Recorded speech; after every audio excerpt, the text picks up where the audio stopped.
Assalamualaikum students, welcome again. I'm Iram Khan and today we are going to read the second half of the story Does He Remember. अच्छा, उसमें जो मुश्किल words हैं हम पहले उसकी तरफ चलते हैं. सबसे पहले है जी abruptly. Abruptly का मतलब होता है suddenly, अचानक. Scramble, scramble का मतलब होता है more quickly. Raged, violent. Growl, bark. अच्छा, इसमें आपने देखा कि बार्किंग के लिए कितने लॉन्ग बे, फ्रेंटिक बार्किंग, ग्रोल, इस तरह के सारे सिनोनिम्स बार्क के लिए यूज़ किए गए हैं. लीप्ड का मतलब होता है जंप्ड. ककाफनी जो वॉइस होती है, फ्रेंटिक वॉइस होती है. फरेशियस का मतलब होता है गुस्से में पागल हो जाना या बहुत ज़्यादा वाइल्ड हो जाना. अब हम बाकी जो हमारा यूनिट रह गया हम उसकी रीडिंग करेंगे. So open your books kindly. हाँ जी, हम लोगों ने पहले पढ़ा था कि एकदम से जब वो अंदर गया और अंदर जाके उसने देखा मोइन ने कि जो है वो डॉग्स जो हैं वो कहीं नज़र तो नहीं आ रहे, लेकिन जब उसको एक कमरे में लेके जाया गया वो कमरा बिल्कुल अंधेरे में था और वहाँ पर नबील बैठा हुआ था. तो वो नबील के पास आया और बड़े आराम से वो उसने जब देखा कि नबील जो है वो उसकी आवाज़ है, क्योंकि नज़र तो उसको कुछ आ नहीं रहा था, वो बड़े आराम से गया और उसने जाके बैठने लगा. तो उसने कहा कि बाकी सारे डॉग्स तो अंदर हैं लेकिन बलूबरी उसके पास है. और बलूबरी कौन था? उसको याद आ गया अचानक कि बलूबरी वो डॉग था जब वो पपी था तो वो उसको बहुत ज़्यादा तंग किया करता था. आगे स्टोरी की तरफ चलते हैं. उसने कहा yes replied Nabeel, you remember blueberry? तो कहते हैं वही. उसने जब पूछा कि वही बलूबरी जिसको मैं बहुत ज़्यादा टीज़ किया करता था, उसने कहा जी वही बलूबरी, क्या तुम्हें याद है? I do स्टटर्ड Moin. स्टटर्ड का मतलब होता है हकलाना. वो उसने ज़रा हकलाते हुए कहा yes I do. It's been a long time. I hope you have him on a leash. I remember I used to worry him no end. मेरा ख्याल है कि तुमने उसको लीश किया हुआ होगा, मतलब उसको पट्टा डाला हुआ होगा, लेकिन क्या नाम है, मुझे याद है कि मैं उसको बहुत ज़्यादा तंग किया करता था. I don't think he will remember that far back said Nabeel. He is too old and blind now and like to sleep. And by the way no he is not on a leash. उसने कहा कि हाँ वही है, लेकिन मुझे नहीं याद कि उसको इतनी पुरानी बातें याद रहेंगी. वो बेचारा बहुत बूढ़ा हो गया और साथ में उस ब्लाइंड भी हो गया, नज़र नहीं उसको आता, लेकिन और वो हर वक्त उसको सोता रहता है. और बाय द वे वो लीश नहीं है, उसको मैंने पट्टा नहीं डाला हुआ, वो ऐसे ही खुला हुआ है. क्यों? क्योंकि उसका तो वो डॉग था, उसको तो कुछ नहीं कहता था वो. Can you be sure asked Moin. क्या तुम्हें पक्का है कि वो उसको याद नहीं होंगी ये सारी चीज़ें? Sure for what asked Nabeel. That he is asleep. You can hear him snoring can't you. उसने कहा श्योर फॉर व्हाट, कि वो सो रहे? नहीं, वो तुम उसकी स्नोरिंग मतलब उसके खराटे सुन सकते हो. क्या नहीं सुन सकते? No whispered night. Are you sure that he doesn't remember me. नहीं मैं ये नहीं पूछा, मैं ये पूछूँ कि क्या तुम्हें श्योर है कि वो उसको मैं याद नहीं हूँ. Just then the snoring stop abruptly. अचानक, एब्रप्टली सडनली मैंने आपको बताया था, अचानक वो जो स्नोरिंग है, जो वो खराटे ले रहा था, वो रुक गई. The dark form of the sofa stayed. जो सोफ़े की एक साइड वो थोड़ी कुछ वहाँ से कुछ हिला. A large head was raised and two great nostrils sniffed the air loudly. Nabeel and Moin did not make a sound. अच्छा, एकदम से जो है वहाँ से एक साया सा उठा और इसके बाद एक बड़ा सा सर उनको जो है वो साए में नज़र आया और एक जो दो नोस्ट्रिल्स थी उसमें से उसने, जैसे वो डॉग्स जो हैं वो स्निफ़ करते हैं, उसने स्निफ़ किया और जो मोइन और वो है उन्होंने कोई साउंड नहीं निकाली, बिल्कुल खामोश होकर बैठे रहे. Then there was a chaos. हम लोगों ने वर्ड इन द वॉल में भी पढ़ा था. क्योस का मतलब क्या था? इंतशार. एकदम ही वहाँ पर अफरा तफरी इंतशार फैल गया. The dark form left into the air urgently scrambling to get off the sofa and snarling, begging Balubali leaping forward towards Moin, drawn out and baying from the distant bedroom.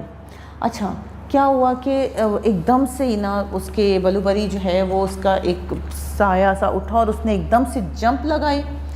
और उसने सोफ़ा के ऊपर से उठा और वो गुर्राता हुआ, स्नार का मतलब होता है गुर्राना, गुर्राता हुआ वो सामने आ गया मोइन के। और वो जो वो थी बाकी के जो कुत्ते थे वो भी भौंकना शुरू कर दिया उन्होंने बेडरूम के अंदर से। Stop him, do something, scream Moin as he to scramble behind a large arm chair. अच्छा, उसने कहा इसको रोको, किसी तरह इसको रोको, क्योंकि वो रुक नहीं रहा था किसी तरह।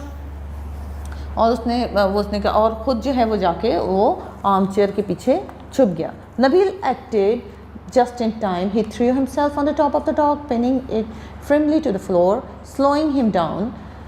नबील जो है उसने एकदम से उसने मेन टाइम पे अपना वो काम दिखाया। उसने क्या किया, उसने जल्दी से जाके उस डॉग के ऊपर उसके ऊपर गिर गया और उसको जो है ना वो फ्लोर के ऊपर बिल्कुल लेटा दिया और उसके ऊपर गिर गया। Moin saw his chance and took to his heels, immediately heading straight for the front door. Nabil could not keep the writhing animal trapped for so long. अच्छा, जो वो था मोइन था, उसने चांस देखा और इसके बाद उसको मौका मिल गया। उसने फटाफट जो है वो मेन डोर की तरफ जो है वो रेस लगा दी।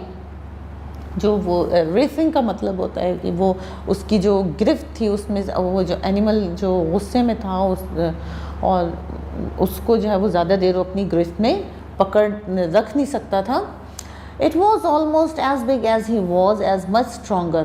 वो इतना ही, यानी उसका जो कद था वो तकरीबन नबील जितना ही था, वो इतना बड़ा डॉग था और वो उससे ज़्यादा ताकतवर था। Moin reached for the door handle, wrenched it down, pulled open the door and shot out, slamming the door firmly behind him.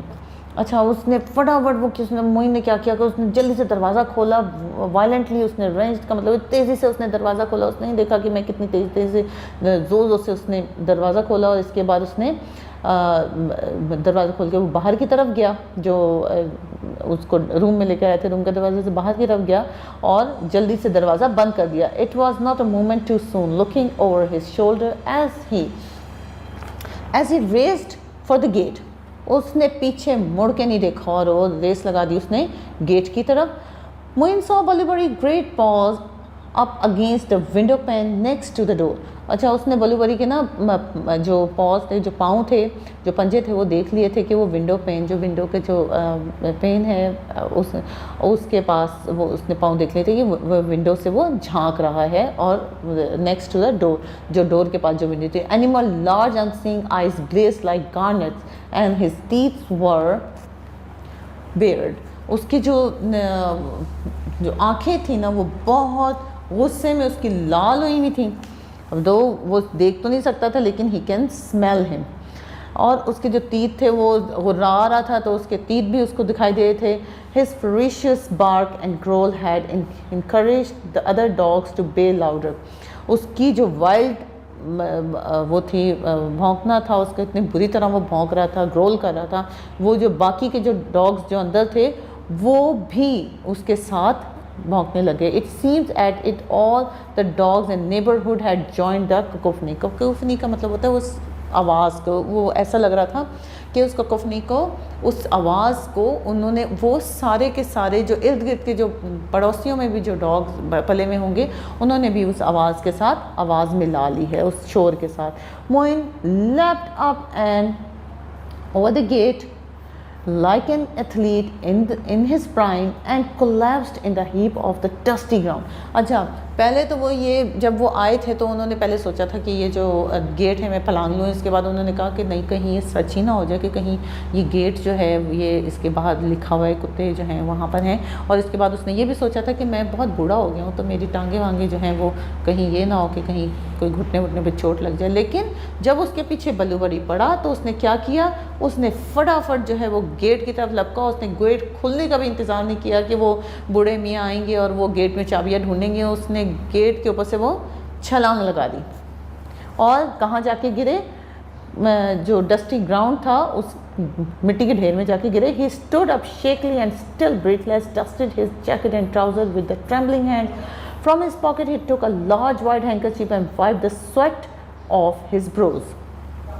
अच्छा, वो जाके जब वहाँ पे वो गिरा और घुटनों के बल, इसके बाद उसने जो है ना जल्दी जल्दी अपने आप को उठाया और अपनी जो जैकेट है और ट्राउज़र है उसको झाड़ा अपने कांपते हुए हाथों से, और इसके बाद अपने वो जो है जो रुमाल निकाला, हैंडkerchief रुमाल वो निकाला, और इसके बाद अपना पसीना यानी स्वेट यानी पसीना जो है वो ब्रोज से साफ़ किया, आँखों से और माथे से साफ़ किया। Bye Nabeel, he called out and waved as he hastily made his way down the road with even turning to look.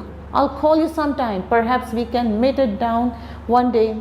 They never did see again. उसने कहा बाय नबील, मेरा ख्याल है कि हम लोग दोबारा फिर कभी मिलेंगे, मैं तुम्हें कॉल कर लूँगा या तो किसी दिन मिल लेंगे हम लोग, लेकिन वो फिर कभी भी नहीं मिले।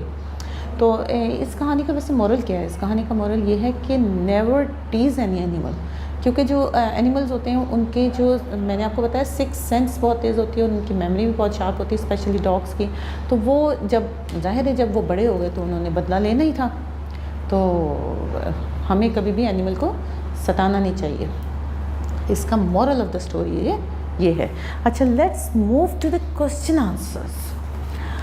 अच्छा, ये फर्स्ट क्वेश्चन है, what did Moin see when he arrived the gate? जब वो गेट पे पहुंचा तो उसने क्या देखा? When Moin arrived at the gate, he saw a sign that said, "Be aware of dogs." Okay, give 2 reasons why Moin did not climb over the gate. Why Moin did not climb over the gate? Because he got 2 reasons. मैंने अभी आपको बताया कि Moin did not climb over the gate because he knew that the sign might be true, or he thought that he was too old. What kind of room was Nabil sitting? अच्छा, अब यहाँ पे एक छोटा सा answer है, Nabil was sitting at a large dark living room। अब आप इसको थोड़ा सा elaborate भी कर सकते हैं, जिस तरह इसमें बुक में है कि it was a dark living room and heavy curtains are falling on the window, or you can say that a small part of the room is illuminated with a little lamp. How did Balubari reacted to Moin? Moin की तरफ उसने कैसे react किया? बलूबरी reacted angrily, ज़ाहिर सी बात है उसने angrily Moin की तरफ रिएक्ट किया था। When he smelled him he remembered that moment. How did Moin leave the property? जहाँ जो वो प्रॉपर्टी था, जो वो घर था, उसने कैसे लिया है? Moin left the property by running out and leaping over the gate. उसने गेट फलांग के उस जगह को छोड़ा। अच्छा, इस क्वेश्चंस के अलावा भी आप लोगों ने जब ये थॉरली रीड करेंगे तो इसमें से भी आपको बहुत सी क्वेश्चंस जो हैं वो आ सकते हैं। तो जो मैं बार बार आप लोगों से कह रही हूँ कि बुक रीडिंग बहुत थॉरली करें, ताकि अगर आप लोगों को लेट्स सपोज इसमें से कोई कॉम्प्रिहेंशन आ जाती है या आप लोगों को इसमें से कोई क्वेश्चन आंसर्स इससे हट कर आ जाते हैं, तो आपको एटलीस्ट पता हो कि कौन से चैप्टर से and how you have to answer it. ठीक है जी स्टूडेंट्स, आप हम लोगों ने ये रीड किया, डज़ ही रिमेंबर। आप लोगों ने इसको बहुत थॉरली पढ़ना है। मैं बार बार आप लोगों से यही कह रही हूँ कि आप लोगों ने बहुत थॉरली पढ़ना है, और इनकी जो नई वोकैबलरी है उसको भी आप लोगों ने इसकी मीनिंग्स के साथ इसको याद करना है। डिफ़िकल्ट वर्ड्स अंडरलाइन करें, और जहाँ से आप लोगों को थोड़ी सी इंफॉर्मेशन मिलती है अबाउट डॉग्स, वो आप लाजमी उसके बारे में जानें, इंटरनेट सर्च करें और बताएं कि हाँ भाई ये डॉग्स जो हैं वो मज़ीद और क्या उनमें क्वालिटीज़ होती हैं जो कि उनको एक अलग एनिमल बनाती हैं, एक पेट एनिमल बनाती हैं। ठीक है, अपना बहुत ख्याल रखिएगा। अल्लाह हाफ़िज़।